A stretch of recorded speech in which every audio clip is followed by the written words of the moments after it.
une boucle de temps se fait et se défait, se noue et se dénoue. Pour l'un, tout s'achève. Pour l'autre, rien n'a commencé. Un fil les relie et se glisse entre les pierres et leur nuit.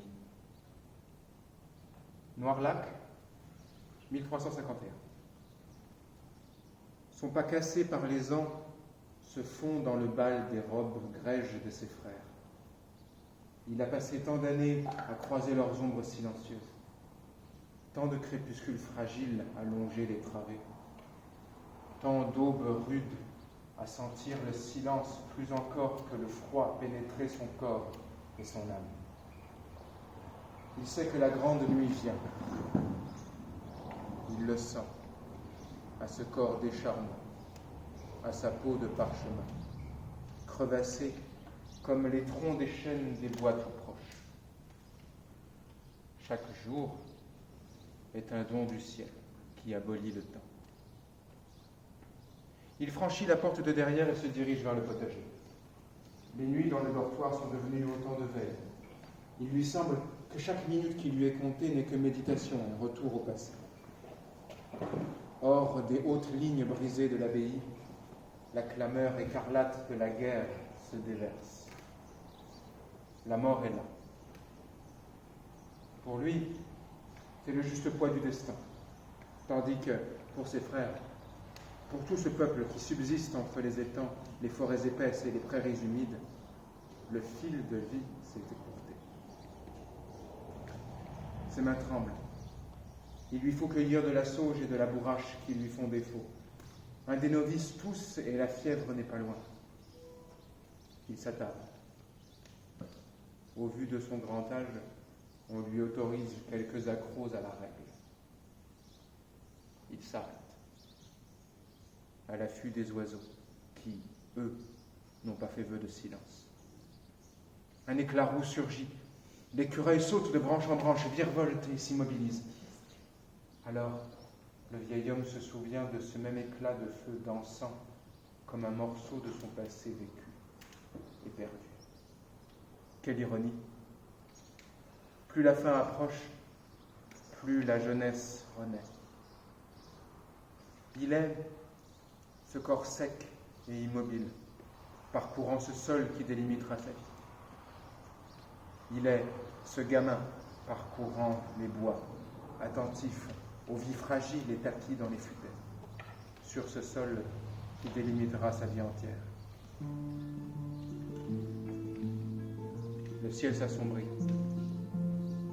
Nuit ou orage, il faut rentrer. Il s'appuie comme un pilier de pierre, le souffle court. Il perçoit un battement qui semble naître du cœur de la roche. Le vieillard ferme les yeux et c'est le futur qu'il enserre dans la boucle de ses minutes. Il perçoit au loin le cœur d'une femme. Il la devine frêle, au milieu d'un hiver précoce. Il ne la voit pas, et pourtant, les fils de leurs existences se nouent, se tressent et se rejoignent en une longue boucle, là où se perdent l'origine et la fin des mondes. Un moine s'approche, son vieux corps endolori se redresse. Il se dirige vers l'ombre calme. Il est temps de retrouver la règle de ses frères. Ils sont tous si proches, ici, ou dans un monde lointain, les témoins du passé, les vivants à venir.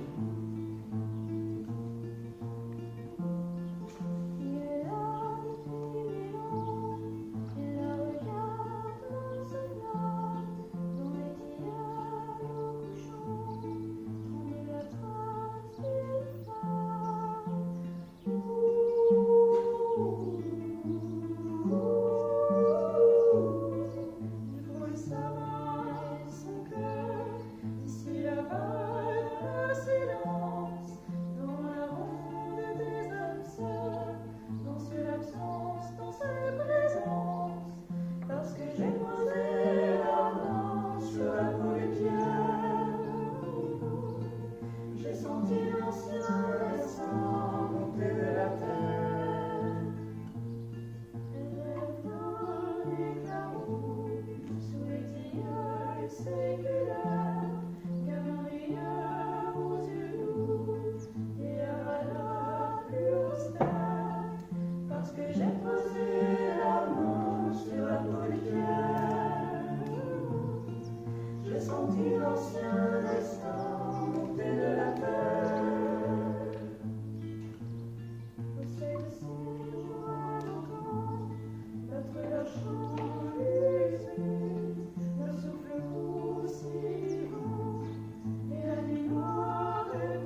chanter l'ancien destin monté de la terre.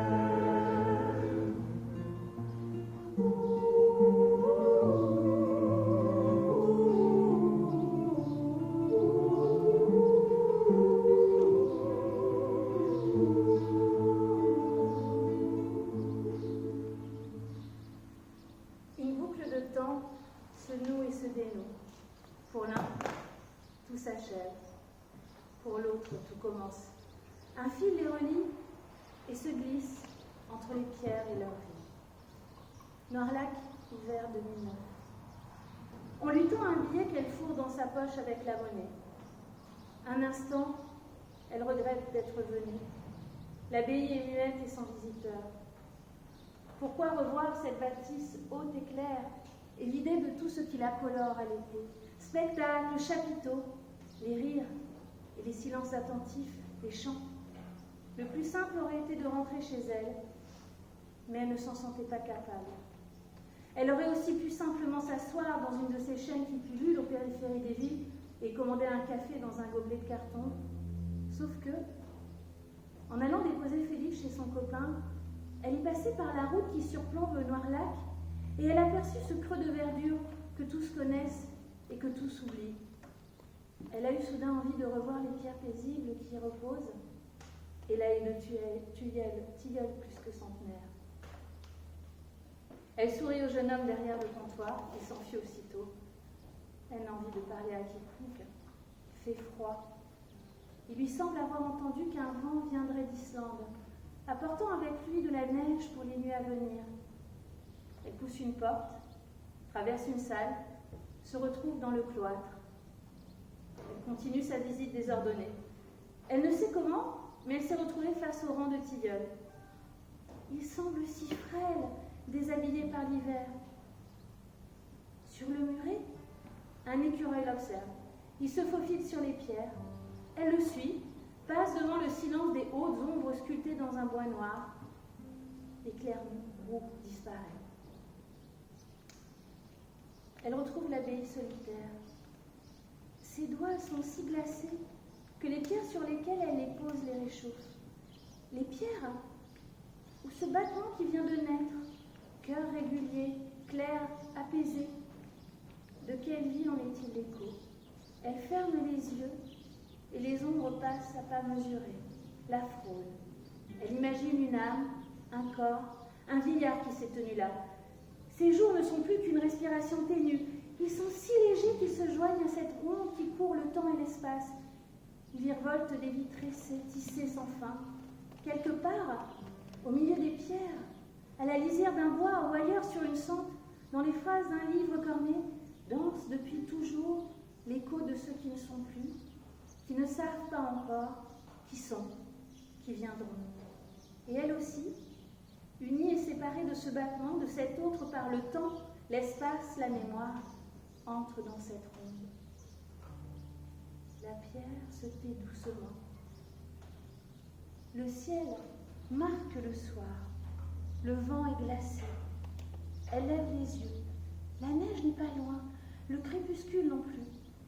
Elle salue de loin les statues dont le bois sombre va se fondre dans la nuit. Elle goûte une dernière fois ce silence qui a su lui rappeler qu'il est non une solitude, mais des solitudes qui parfois se partagent. Le jeune homme est sur le pas de la boutique, il lui fait un signe. Le site va sans doute fermer.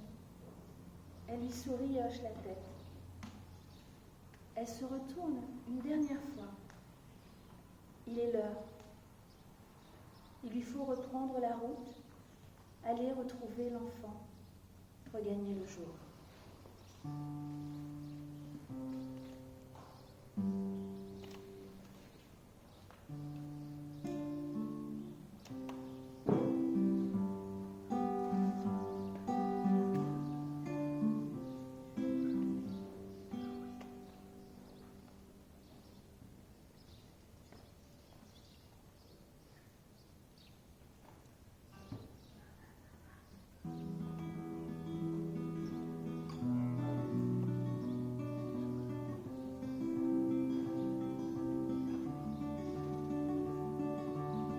avait des silences ébréchés, il y avait des conversations fantasmées.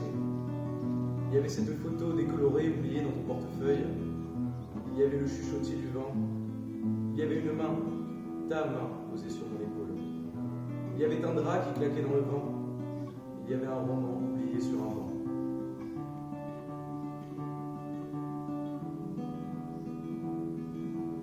Il y a une Fiat rouge garée plus haut. Il y a une péniche au fil de l'eau. Il y a des pêches dans le saladier. Il y a quelqu'un qui joue du violoncelle au 4e. Il y a, tu verras, une pancarte au bout de l'allée. Il y a une promesse en l'air.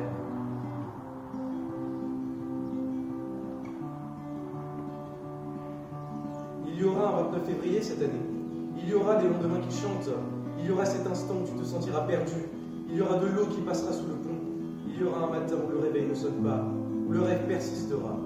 Il y aura cette odeur oubliée de pain chaud juste sorti du four quand tu passes devant la boulangerie rue La Cépède, dont tu te souviendras chaque fois que tu repasseras là, c'est-à-dire chaque matin, du lundi au vendredi, excepté les mercredis où tu télétravailleras, et ça, jusqu'à ce que l'on décide de déménager les bureaux à ici les bureaux.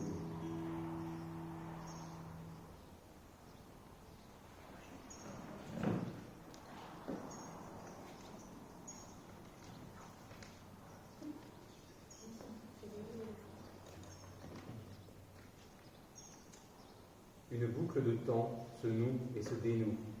L'écho court toujours. L'enfant a grandi. Alors qu'il fait du tri dans ses affaires rangées au grenier, il tombe sur une vieille valise fermée depuis bien longtemps.